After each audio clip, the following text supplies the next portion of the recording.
ഇന്നത്തെ ലോകം ചരിത്രത്തിൽ ഒരിക്കലും ഉണ്ടായിട്ടില്ലാത്ത വേഗതയിൽ മാറിക്കൊണ്ടിരിക്കുകയാണ്.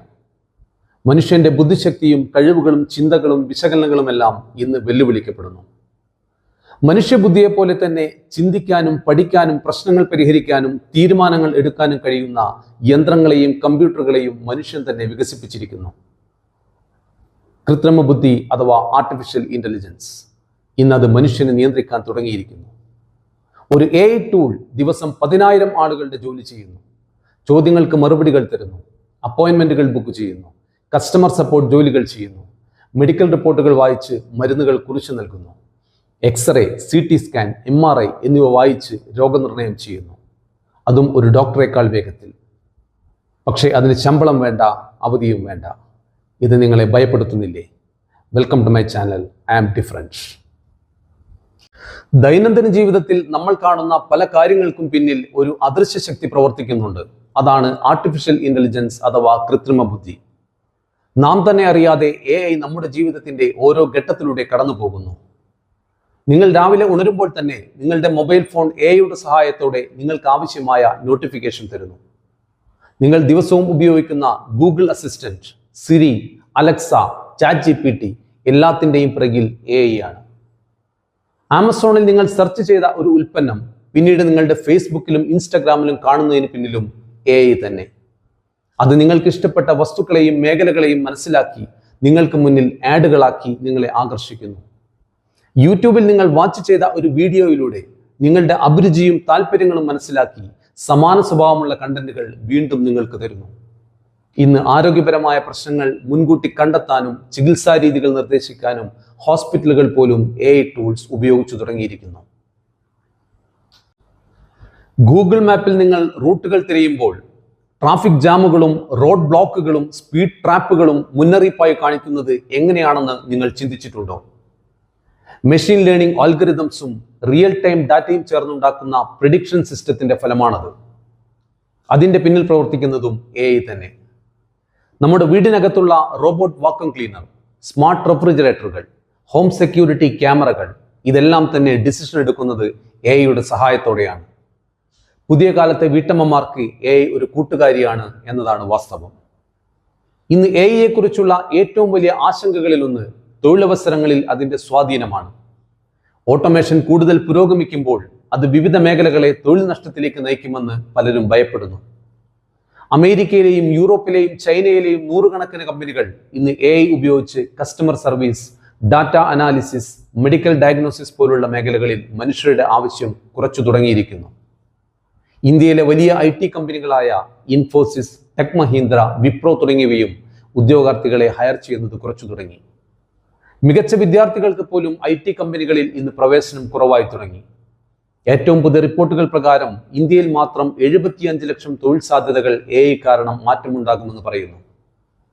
സർക്കാർ ഓഫീസുകളിലും സേവനങ്ങൾ നൽകുന്ന കാര്യത്തിൽ AI ഉപയോഗിക്കാൻ തുടങ്ങിയാൽ അത് അഴിമതി കുറയ്ക്കുന്നതിനും പൊതുജനങ്ങൾക്ക് സേവനങ്ങൾ വേഗത്തിൽ ലഭ്യമാക്കുന്നതിനും സഹായകരമായിരിക്കും എന്ന റിപ്പോർട്ടിന്റെ അടിസ്ഥാനത്തിൽ സർക്കാരുകളും അതിനുള്ള ചർച്ചകൾ ആരംഭിച്ചു തുടങ്ങിയിട്ടുണ്ട്. 2024-25 ബജറ്റിൽ AI വികസനത്തിന് വേണ്ടി മാത്രം ഇന്ത്യ ഗവൺമെന്റ് വകയിരുത്തിയിരിക്കുന്നത് 10,000 കോടി രൂപയാണ്. NITI Aayog AI for all എന്ന പദ്ധതിയിലൂടെ എല്ലാ വകുപ്പുകളിലും AI ഇംപ്ലിമെന്റ് ചെയ്യാനുള്ള തയ്യാറെടുപ്പിലാണ്. ഇനി നമുക്ക് ഇന്ന് ലോകം ഏറ്റവും ആശങ്കയോടെ ചോദിക്കുന്ന ഒരു ചോദ്യത്തിന്റെ ഉത്തരം കണ്ടെത്താം. യന്ത്രങ്ങളാൽ മനുഷ്യൻ സൃഷ്ടിച്ച ആർട്ടിഫിഷ്യൽ ഇന്റലിജൻസ് അത് മനുഷ്യബുദ്ധിയെ മറികടക്കുമോ? അത് മനുഷ്യബുദ്ധിക്ക് പകരമാകുമോ? The answer is no.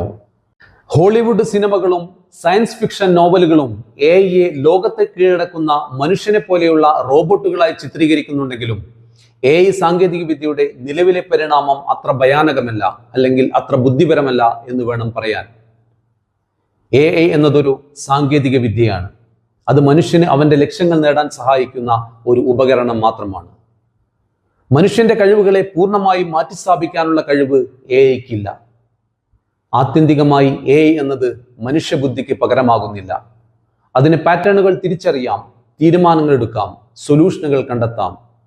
പക്ഷേ അതെല്ലാം അതിന് ലഭ്യമായിട്ടുള്ള ഡാറ്റകളെ അടിസ്ഥാനമാക്കി മാത്രം. അതിനപ്പുറത്തേക്ക് ചിന്തിക്കാനോ പുതിയ ആശയങ്ങൾ സൃഷ്ടിക്കാനോ പരിചിതമല്ലാത്ത തീരുമാനങ്ങൾ എടുക്കാനോ AIക്ക് കഴിയില്ല.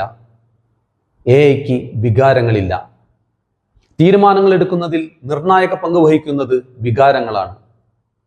മനുഷ്യന്റെ തലച്ചോറും ശരീരവും ഓർമ്മകളും ഒരുമിക്കുമ്പോഴാണ് വികാരങ്ങൾ ഉണ്ടാകുന്നത്. അവൻ ജീവിച്ച അനുഭവങ്ങളും ഓർമ്മകളും ചേർന്നതാണ് അവന്റെ വികാരങ്ങൾ. പുതിയ ആശയങ്ങൾ കണ്ടെത്താനും പ്രശ്നങ്ങളെ വ്യത്യസ്തമായ രീതിയിൽ സമീപിക്കാനും മനുഷ്യന് സാധിക്കും. എന്നാൽ അത് കൃത്രിമ ബുദ്ധിക്ക് സാധ്യമല്ല. സാഹചര്യങ്ങൾക്കനുസരിച്ച് ചിന്തിക്കാനും തന്ത്രപരമായി തീരുമാനങ്ങൾ എടുക്കാനും കഴിയും എന്നതാണ് മനുഷ്യനെ മറ്റുള്ള എല്ലാത്തിൽ നിന്നും വേർതിരിക്കുന്നത്. ഇത്തരം പ്രവചനാതീതമായ സാഹചര്യങ്ങളുമായി പൊരുത്തപ്പെടാൻ തീർച്ചയായും AI ബുദ്ധിമുട്ടും. മനുഷ്യന് അവന്റെ അനുഭവങ്ങളിൽ നിന്നും പഠിക്കാനും അതുപയോഗിച്ച് വളരാനും സാധിക്കും.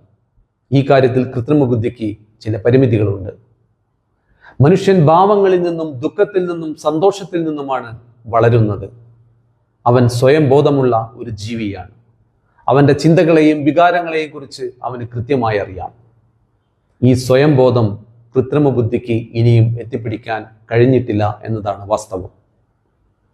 നമ്മുടെ സ്നേഹം, സൃഷ്ടികൾ, വികാരങ്ങൾ അതെല്ലാം മനുഷ്യന്റെ മാത്രം സ്വന്തമാണ്. മനുഷ്യബുദ്ധി എന്നത് വൈവിധ്യവും സങ്കീർണവുമാണ്. മനുഷ്യബുദ്ധിയുടെ എല്ലാ മേഖലകളെയും മാറ്റിസ്ഥാപിക്കുക എന്നത് കൃത്രിമ ബുദ്ധിക്ക് സാധ്യമായ ഒരു കാര്യമല്ല. മനുഷ്യന്റെ ഭാവന തന്നെയാണ് അവന്റെ ഏറ്റവും വലിയ ഇന്ധനം. ഇന്ന് നാം ലോകത്ത് കാണുന്ന സർവ്വതിനെയും മനുഷ്യൻ അവന്റെ ഭാവനയിൽ നിന്നും ഉണ്ടാക്കിയെടുത്തതാണ്. ഇന്ന് നാം ചർച്ച ചെയ്യുന്ന ഈ ആർട്ടിഫിഷ്യൽ ഇന്റലിജൻസ് പോലും അവന്റെ ഭാവനയിൽ നിന്നും സൃഷ്ടിച്ചതാണ്. AI ഭാവിയിൽ കൂടുതൽ നേട്ടങ്ങൾ കൈവരിച്ചേക്കാം. എന്നിരുന്നാലും ഒരു സാങ്കേതിക വിദ്യയ്ക്കും മനുഷ്യ മനസ്സിന്റെ അതിരുകളില്ലാത്ത സർഗാത്മകതയെയും ഭാവനയെയും മാറ്റിസ്ഥാപിക്കാൻ കഴിയില്ല. നിലവിലുള്ള പാറ്റേണുകൾ അടിസ്ഥാനമാക്കി കല, സംഗീതം, ഉള്ളടക്കങ്ങൾ എന്നിവ സൃഷ്ടിക്കാൻ AI കഴിഞ്ഞേക്കാം. എന്നിരുന്നാലും അതിന് യഥാർത്ഥ സർഗാത്മകതയില്ല.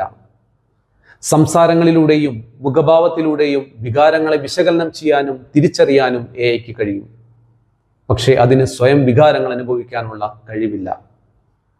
മനുഷ്യർ വികാരങ്ങളെ മനസ്സിലാക്കുകയും സഹാനുഭൂതി പ്രകടിപ്പിക്കുകയും ചെയ്യുന്നു. മുൻകൂർ ഡാറ്റ ഇല്ലാതെ തന്നെ മനുഷ്യർക്ക് പുതിയ സാഹചര്യങ്ങളുമായി പൊരുത്തപ്പെടാനും യഥാർത്ഥ ലോകത്തിലെ സങ്കീർണതകളെ അടിസ്ഥാനമാക്കി അറിവുള്ള തീരുമാനങ്ങൾ എടുക്കാനും കഴിയും. എന്നാൽ സ്വയം അവബോധമില്ലാതെയാണ് AI പ്രവർത്തിക്കുന്നത്. ആൽഗോരിതങ്ങൾ അടിസ്ഥാനമാക്കിയാണ് അത് ജോലികൾ പ്രോസസ്സ് ചെയ്യുന്നത്. അതിന് വ്യക്തിപരമായ അനുഭവങ്ങളോ വിചാരങ്ങളോ ഇല്ല. അതിന് ഒരു ജോലി പൂർത്തിയാക്കുമ്പോഴുള്ള ചെറിയ സന്തോഷത്തിൽ നിന്നും ഡോപ്പമിനും സെറാട്ടോണിനും കലർന്ന ഒരു സംവേദനവും ഉണ്ടാകുന്നില്ല. നിങ്ങൾ എഴുതിയത് ആരെങ്കിലും വായിക്കുമ്പോഴുണ്ടാകുന്ന ഉത്കണ്ഠയിൽ നിന്നും കോർട്ടിസോളിൽ വർധനവുണ്ടാകുന്നില്ല. യഥാർത്ഥ മനുഷ്യബുദ്ധി ഇല്ലാതെ AI അഭിവൃദ്ധി പ്രാപിക്കാനോ പുരോഗമിക്കാനോ കഴിയില്ല എന്നതാണ് വാസ്തവം. AI മനുഷ്യന്റെ കഴിവുകൾ വർദ്ധിപ്പിക്കുമെന്ന കാര്യത്തിൽ യാതൊരു തർക്കവുമില്ല. AI ഇനിയും വളർന്നുകൊണ്ടിരിക്കും. കൂടുതൽ വൈവിധ്യങ്ങളായ ബുദ്ധിമുട്ടേറിയ ജോലികളും അത് ചെയ്തുകൊണ്ടിരിക്കും. എങ്കിലും അതിന് പിന്നിൽ മനുഷ്യന്റെ ഇൻപുട്ടും ക്രിയേറ്റിവിറ്റിയും തീർച്ചയായും ആവശ്യമാണ്. AI എന്നത് തന്നെ മനുഷ്യൻ നിർമ്മിച്ചതാണ് എന്ന് നമ്മൾ മറക്കരുത്. തൻ്റെ ബുദ്ധിക്ക് തന്നെ സമമാകുന്ന ഒരു യന്ത്ര സംവിധാനം മനുഷ്യൻ തന്നെ ഉണ്ടാക്കിയെന്നാൽ എത്രത്തോളം വലിയതാണ് മനുഷ്യബുദ്ധി എന്ന് നമ്മൾ ചിന്തിക്കണം. AI ഭാവി എന്നത് മനുഷ്യനും AI തമ്മിലുള്ള സഹകരണത്തിലാണ്. AI ഒരു പകരക്കാരനായി ഭയപ്പെടുന്നതിന് പകരം ഉൽപാദനക്ഷമത വർദ്ധിപ്പിക്കുന്നതിനും നവീകരണത്തെ മുന്നോട്ട് നയിക്കുന്നതിനുമുള്ള അതിൻ്റെ സാധ്യതകൾ പ്രയോജനപ്പെടുത്തുന്നതിലേക്കാണ് നാം ശ്രദ്ധ കേന്ദ്രീകരിക്കേണ്ടത്. ഒരു കാര്യം നമ്മൾ മറന്നു പോകരുത്.